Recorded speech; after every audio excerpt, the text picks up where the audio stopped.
Antonia Salzano, la mère de Carlo Acuti, a vécu des expériences qui touchent au surnaturel, surtout à travers des rêves et des visions impliquant son fils.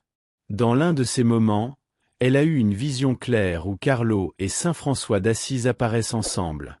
La figure sereine de saint François rappelle la simplicité et l'humilité de Carlo, et tous deux semblent marcher côte à côte, comme s'il existait une connexion spirituelle entre eux, révélant des événements d'une grande importance pour l'avenir.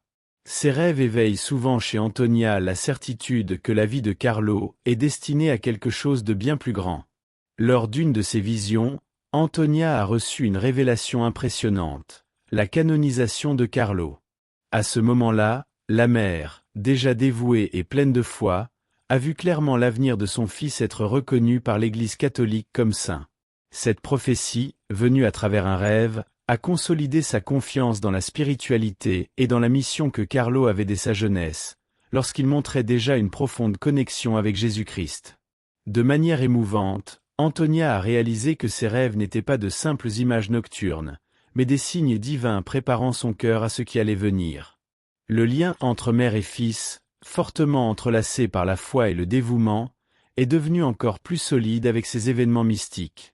À chaque vision, Antonia se rappelait la profonde spiritualité de Carlo et le but plus grand qu'il avait dans sa vie courte mais significative.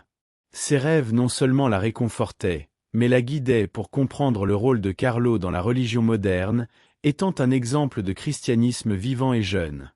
Ainsi, les rêves d'Antonia continuent de révéler des signes, reliant son histoire à l'avenir de l'Église et à la mission d'évangélisation, quelque chose que Carlo aurait fait même par le biais d'Internet.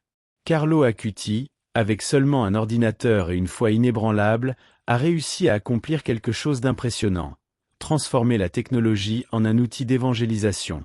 Il croyait que l'Internet pouvait être un grand instrument au service de la foi, tant qu'il était utilisé avec sagesse. Il a créé un site web qui cataloguait les miracles eucharistiques à travers le monde, quelque chose que peu auraient osé imaginer. Cette dévotion lui a valu le titre de patron de l'Internet, reconnaissant sa capacité unique à allier spiritualité et technologie. Pour lui, chaque clic pouvait être un acte de foi, chaque page chargeait un témoignage de dévotion. Alors que d'autres jeunes utilisaient Internet pour se divertir, Carlo voyait le réseau comme un vaste champ de mission. Sa vision était claire, amener Jésus-Christ partout, y compris dans l'environnement numérique. À chaque nouveau contenu qu'il créait, il semait des graines de l'Évangile, et sa stratégie était simple et efficace. En collectant des témoignages de foi, des études bibliques et des miracles, il faisait du monde en ligne une extension de l'Église. Sur son site, il offrait une forme de culte moderne, une manière de louer et de se connecter à l'Évangile à travers l'écran de l'ordinateur. Aujourd'hui, de nombreux jeunes chrétiens s'inspirent de l'exemple de Carlo Acuti. Il a prouvé qu'il est possible de vivre la foi de manière vibrante dans le monde numérique, sans perdre de vue le christianisme et les principes dévotionnels.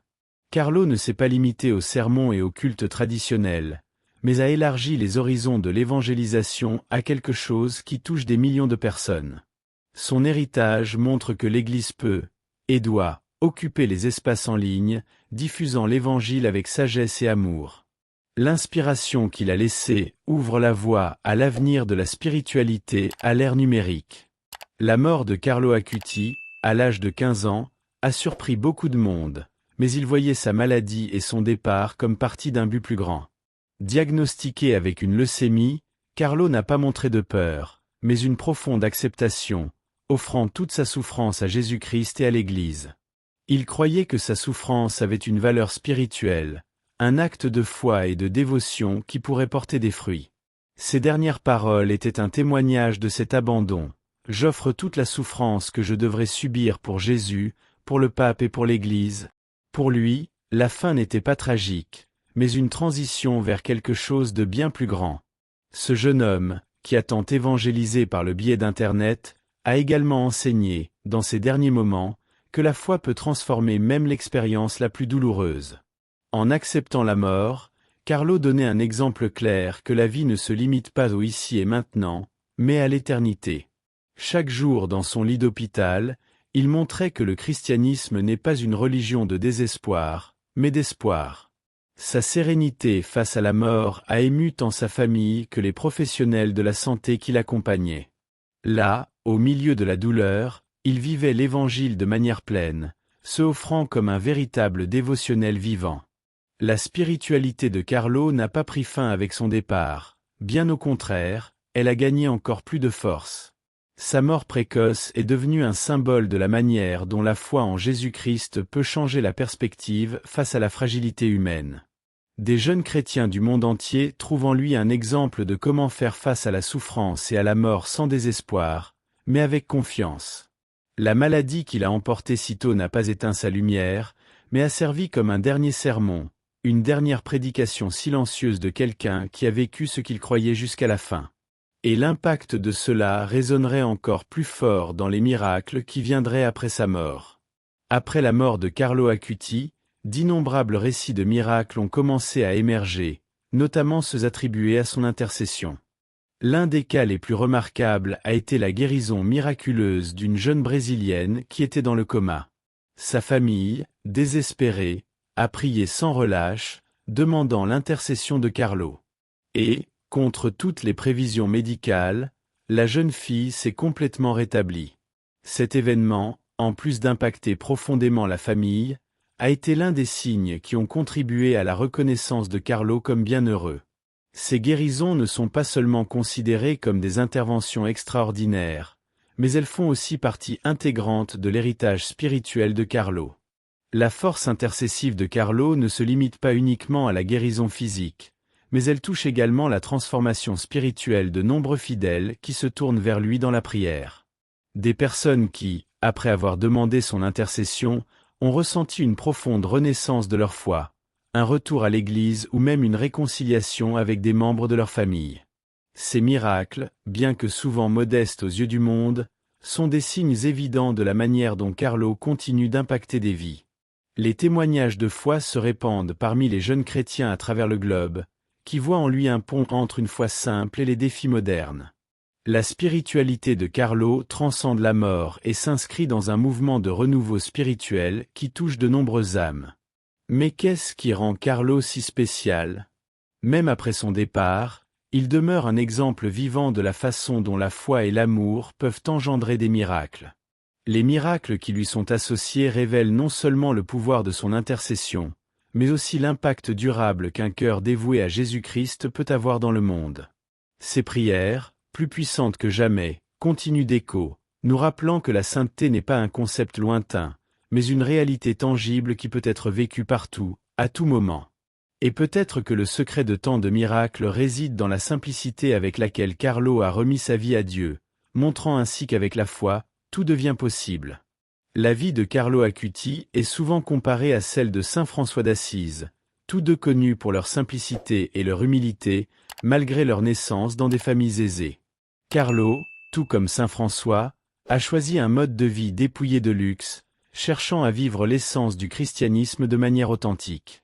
Tandis que François a renoncé à sa richesse pour vivre parmi les pauvres, Carlo a décidé d'utiliser ses compétences technologiques pour évangéliser et rapprocher les gens de Jésus-Christ. Cette comparaison met en lumière le fait que la véritable valeur d'une vie chrétienne ne réside pas dans les possessions matérielles, mais dans le service aux autres et dans la profonde connexion avec Dieu. Carlo, à l'instar de François, ne voyait pas les possessions comme quelque chose qui définissait sa valeur. Il savait que la véritable richesse résidait dans la spiritualité, dans la prière, et dans une vie dédiée à l'Évangile. Un exemple pratique de cela fut sa décision de créer un site pour cataloguer les miracles eucharistiques. Alors que beaucoup de son âge était plongé dans les jeux vidéo et les réseaux sociaux, Carlo utilisait Internet comme un outil de louange et d'adoration.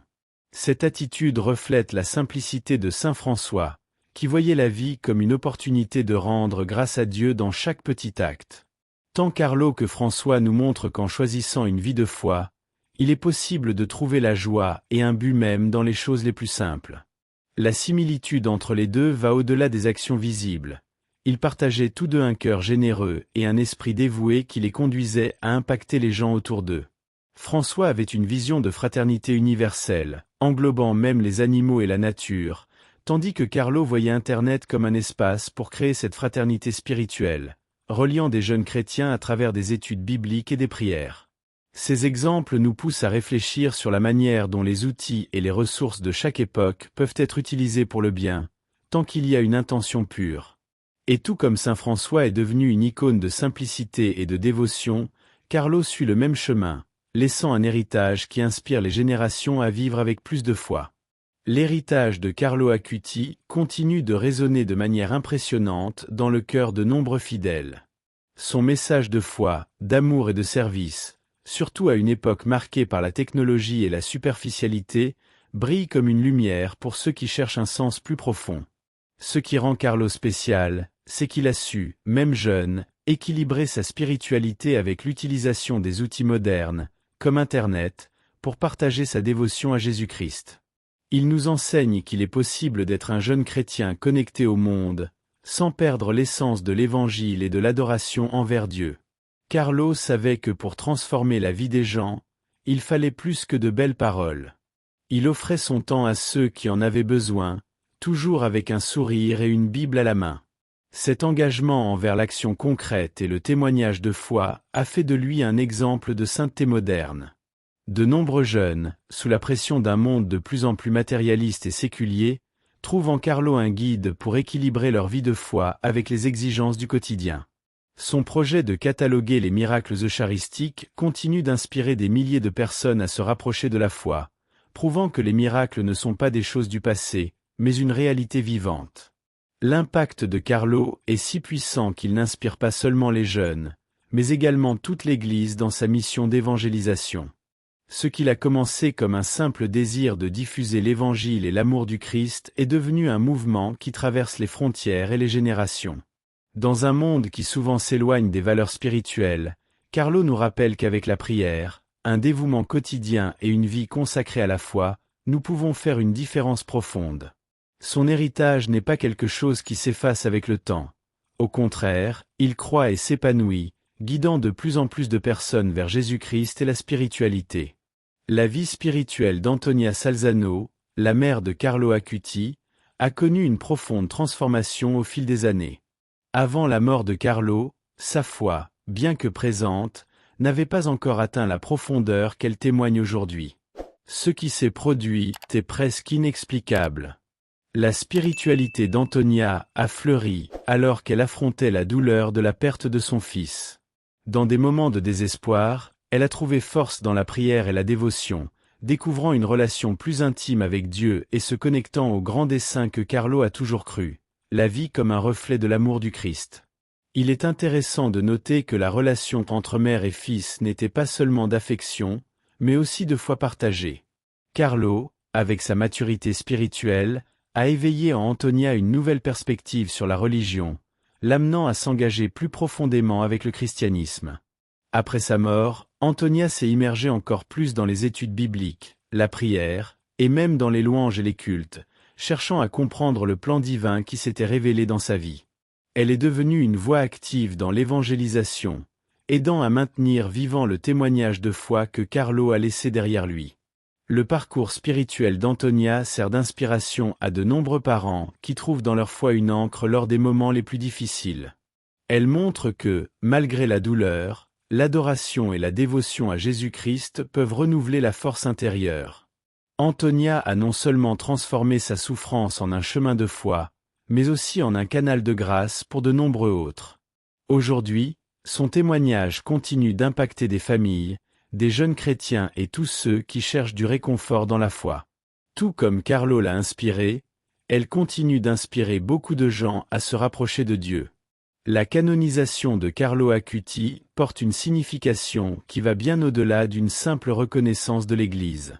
Pour beaucoup, cet événement représente un signe clair d'espoir et de renouveau spirituel, en particulier pour les jeunes qui se sentent souvent perdus à l'ère moderne.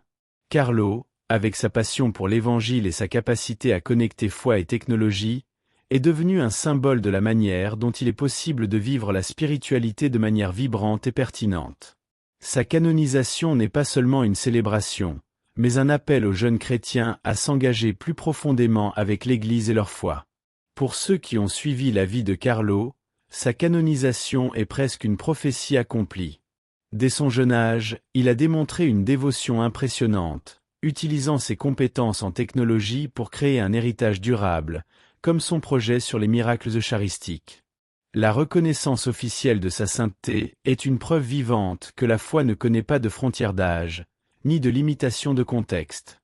Des jeunes du monde entier voient en Carlo une inspiration pour non seulement croire, mais aussi agir. Le message qu'il laisse est clair. La sainteté n'est pas une idée lointaine, c'est quelque chose d'accessible et d'applicable au quotidien. L'impact de cet événement sur la spiritualité juvénile est indéniable. À une époque où tant de gens remettent en question la valeur de la foi, la canonisation de Carlo résonne comme un puissant rappel que l'Église continue de reconnaître la valeur des actions simples, mais transformantes, qui naissent de l'amour pour Jésus-Christ. Carlo a réussi non seulement à être un exemple de dévotion, mais aussi un point de connexion entre la modernité et la tradition religieuse.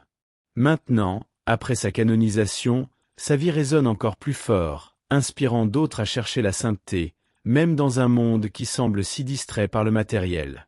Lorsque l'on pense aux jeunes saints, Carlo Acuti se distingue rapidement aux côtés d'autres icônes de la sainteté. Comme Saint Jean Bosco, qui a dédié sa vie à l'éducation et au bien-être des jeunes, Carlo a également trouvé son but dans la foi, mais d'une manière unique.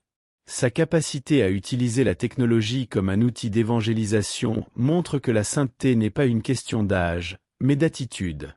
La connexion qu'il a établie entre la spiritualité et le monde numérique sert d'invitation à la jeunesse d'aujourd'hui à s'engager dans sa foi de manière innovante et créative.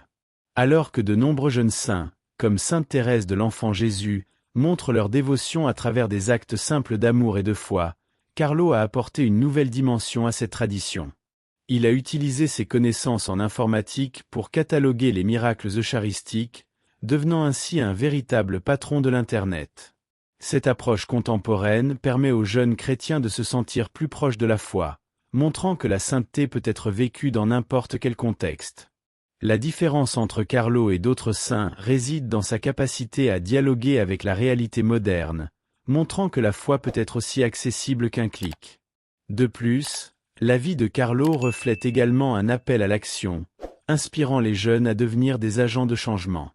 Au lieu de se conformer au statu quo, il a défié les jeunes à utiliser leurs talents et leurs compétences pour glorifier Dieu.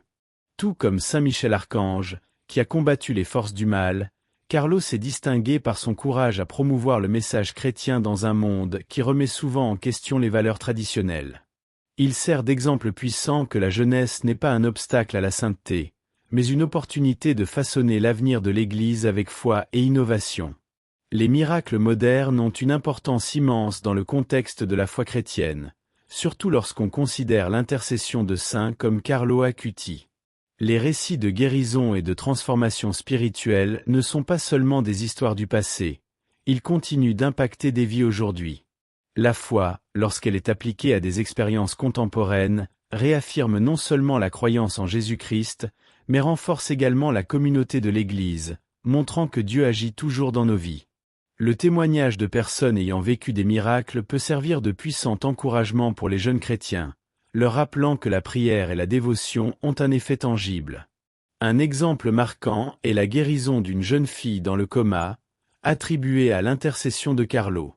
Ce miracle n'est pas seulement un événement isolé, c'est une manifestation de la spiritualité qui imprègne la vie des fidèles et souligne la connexion entre le ciel et la terre. À travers les études bibliques et les cultes, les jeunes peuvent explorer comment la foi des autres dans l'Église a conduit à des résultats extraordinaires. Chaque témoignage de foi devient une occasion de réfléchir sur son propre parcours spirituel, invitant chacun à considérer comment il peut rechercher l'intervention divine dans sa vie quotidienne. La pertinence des miracles dans l'Église moderne est profondément liée à l'appel à l'évangélisation. Ils offrent une vision vibrante d'un Dieu qui n'est pas distant, mais qui s'engage activement dans notre monde. Lorsque les jeunes sont confrontés à ces récits inspirants, c'est une occasion parfaite de cultiver un esprit de louange et d'adoration. Au lieu de considérer les miracles comme quelque chose du passé, nous pouvons comprendre qu'ils continuent à se produire et que l'Église elle-même est un témoignage vivant de l'action de Dieu dans notre société. Cela ne fait pas seulement rajeunir la foi, mais incite également les gens à partager leurs propres histoires et à devenir témoins de la transformation que la spiritualité peut apporter. L'avenir de la spiritualité numérique est un sujet fascinant, surtout en pensant à la façon dont la technologie peut être une alliée dans la diffusion de la foi. Carlo Acuti, en utilisant Internet pour évangéliser et cataloguer les miracles eucharistiques, a laissé un héritage qui transcende les générations. Il a montré que la spiritualité ne doit pas être limitée à des environnements physiques, mais peut fleurir sur des plateformes numériques. Cela attire non seulement les jeunes chrétiens, mais crée également une communauté mondiale unie par un but commun de louange et de témoignage de foi. La spiritualité numérique permet à l'Église d'atteindre ceux qui, autrement, pourraient ne jamais entrer dans un temple. Les cultes en ligne, les études bibliques et les dévotions partagées sur les réseaux sociaux sont des moyens pratiques d'impliquer les gens.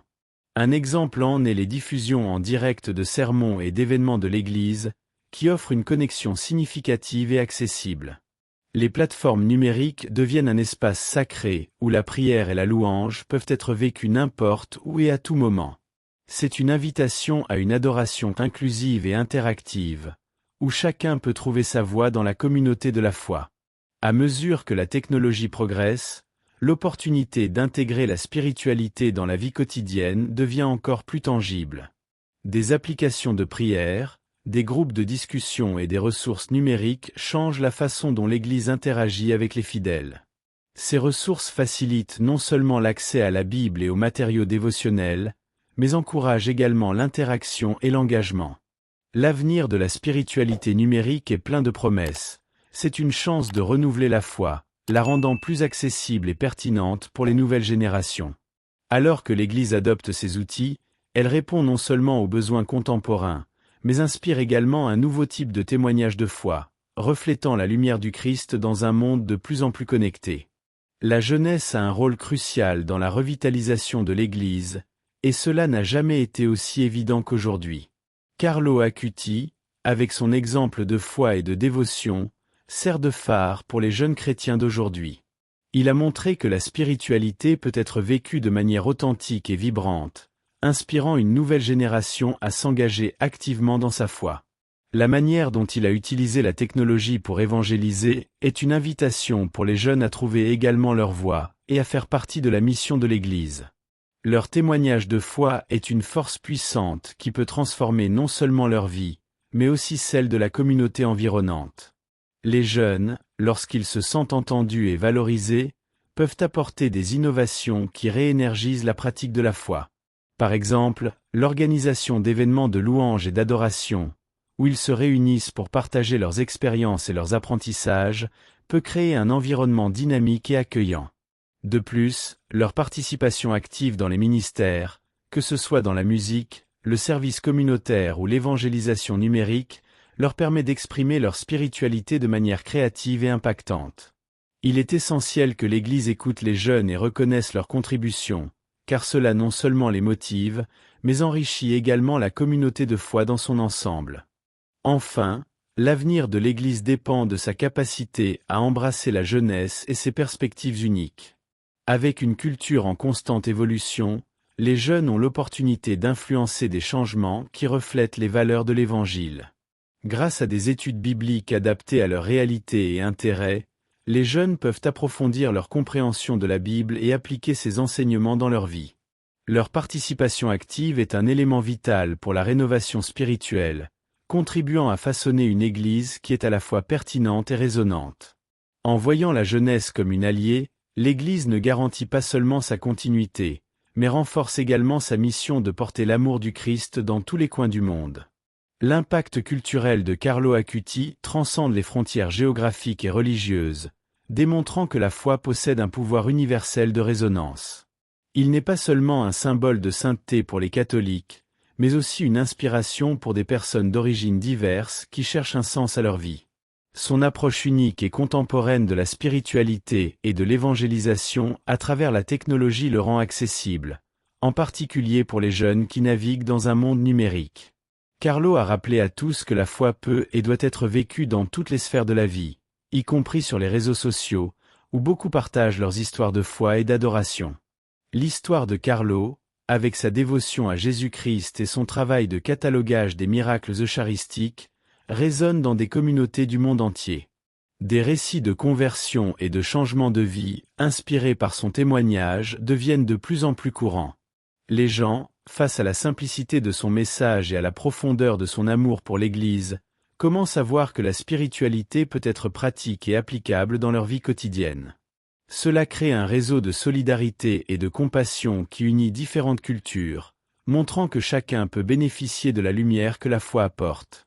De plus, Carlo Acuti offre une nouvelle perspective sur la façon dont la jeunesse peut agir en tant qu'agent de changement dans ses communautés. Sa capacité à utiliser la technologie pour l'évangélisation et la louange représente une nouvelle ère d'activisme spirituel qui peut être reproduite partout dans le monde. Les jeunes sont maintenant plus équipés que jamais pour porter ce message de foi et de compassion, utilisant les plateformes numériques pour partager des témoignages, faire des études bibliques en ligne et se connecter avec d'autres qui cherchent également une vie de louange. Ainsi, l'héritage de Carlo n'est pas seulement un appel à la sainteté, mais une mission continue qui résonne dans la vie de tous ceux qui souhaitent faire la différence.